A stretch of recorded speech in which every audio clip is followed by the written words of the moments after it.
Morning call में आपका स्वागत है। शुरुआत इस वक्त की हेडलाइंस के साथ।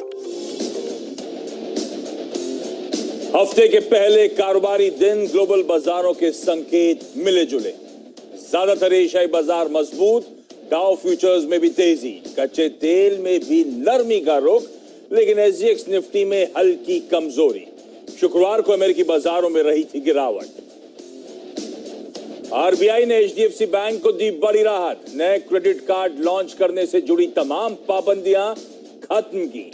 बैंक ने कहा ग्राहकों को मिल सकेगी डिजिटल 2.0 की सभी सेवाएं।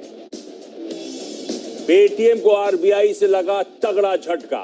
पेटीएम पेमेंट्स बैंक पर लिया सख्त एक्शन। नए ग्राहक जोड़ने पर लगाई रोक। आईटी ऑडिट का भी किया आदेश। इश्यू प्राइस से ऑलरेडी 63% फिसल चुका है शेयर।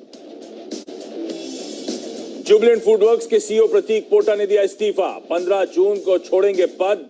2017 में संभाली थी कंपनी की कमान। और आज से शुरू हो रहा है संसद के बजट सत्र का दूसरा चरण। वित्त मंत्री निर्मला सीतारमण पेश करेंगी जम्मू कश्मीर का बजट। चलिए, सोमवार की सुबह नए और एक और बेहद इंटरेस्टिंग हफ्ते की शुरुआत होती हुई वो रशिया यूक्रेन क्राइसिस, कच्चा तेल, रुपए की कमजोरी, ये सब चिंताएं तो जस की तस ध्यान रखें बनी हुई हैं। लेकिन इसके अलावा इस हफ्ते का सबसे इंपॉर्टेंट इवेंट कल से शुरू होगा, जब फेड की वो एफओएमसी की 2 दिनों की बैठक की शुरुआत होगी, जिसका आउटकम वेडनेसडे को हमारे समय अनुसार रात में 11:30 बजे आना है। आज फिर से रशिया और यूक्रेन के बीच में एक और बैठक है। इस बार वीडियो कॉन्फ्रेंसिंग के जरिए दोनों के बीच में बातचीत होनी है। पर इस बीच पूरे वीकेंड खासे एस्केलेशन के अपडेट्स आ रहे थे, उस पर बहुत डिटेल में कुछ देर बाद हम लोग चर्चा भी करेंगे। इस हफ्ते एक और चीज पे नजर रखनी है।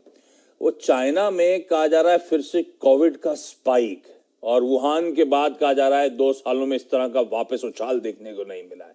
तो एक कंसर्न अक्रॉस द ग्लोब इमिनेट होती हुई वो कोविड को लेकर, तो उस पे हम खास तौर पे नजर रखेंगे। और हाँ, ये एक ट्रंकेटेड, एक छोटा कारोबारी हफ्ता है। इस हफ्ते फ्राइडे को होली के चलते ध्यान रखिएगा मार्केट हॉलिडे है।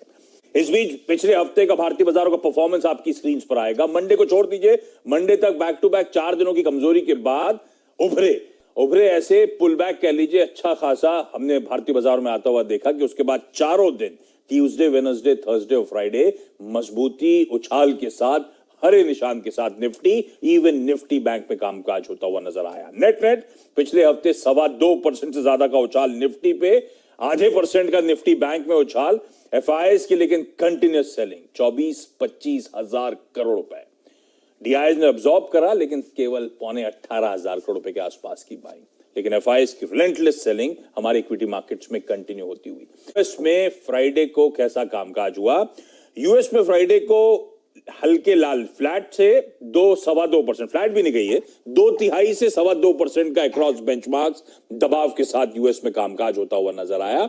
और आज की तस्वीर आपकी स्क्रीन पर आ गई है। तब और अब हम जो डाइजेस्ट करके गए थे उससे ज्यादा यूएस में दबाव मिला।